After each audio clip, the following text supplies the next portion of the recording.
suddenly realized that my body was slowly shrinking, and even the wedding ring on my hand slipped off and fell to the floor. My height dropped from 6 feet tall to the same 5 feet as my wife, and at first I didn't think much of it, but as time passed, I kept getting smaller until I was no bigger than a mosquito. The spiders and insects in my home also grew into terrifying monsters in my eyes.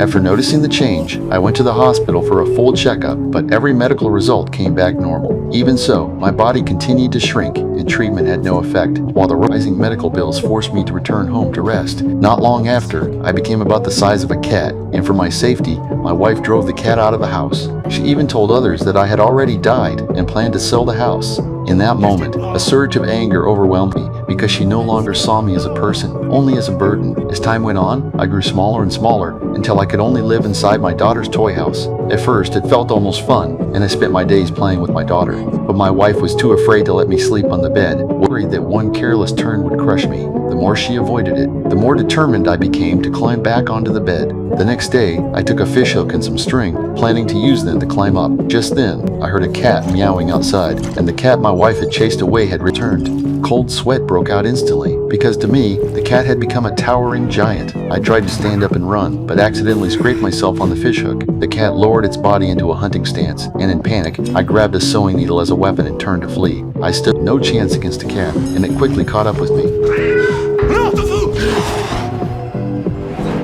In the chaos, I fell into the basement. From upstairs, I heard my wife calling my name, and I shouted back with all my strength to get her attention. But as my body had grown smaller, so had my voice, and she couldn't hear me at all. When she saw the cat return, she suddenly believed I had been killed by it. That night, I wrapped myself in a piece of old cloth and barely survived in the basement. Early the next morning, my daughter's voice woke me. I felt a spark of hope. I quickly took a broken piece of chalk and wrote my name at the basement door. After that, I began searching the basement for food, and eventually found a mousetrap my wife had left in the corner, still holding a large piece of cheese. I dropped the sewing needle and devoured the meal without hesitation. At that moment, a massive shadow appeared behind me, and spiders were crawling everywhere in the basement. I searched desperately for a safer place and spotted a cardboard box nearby. I soaked it with water, punched a small opening, blocked it off, and managed to sleep safely for the night. Over the next few days, there were no longer any sounds from my wife or daughter upstairs. I knew they had accepted my death. I opened bottles of alcohol and spent my days drinking alone in the basement to dull the pain.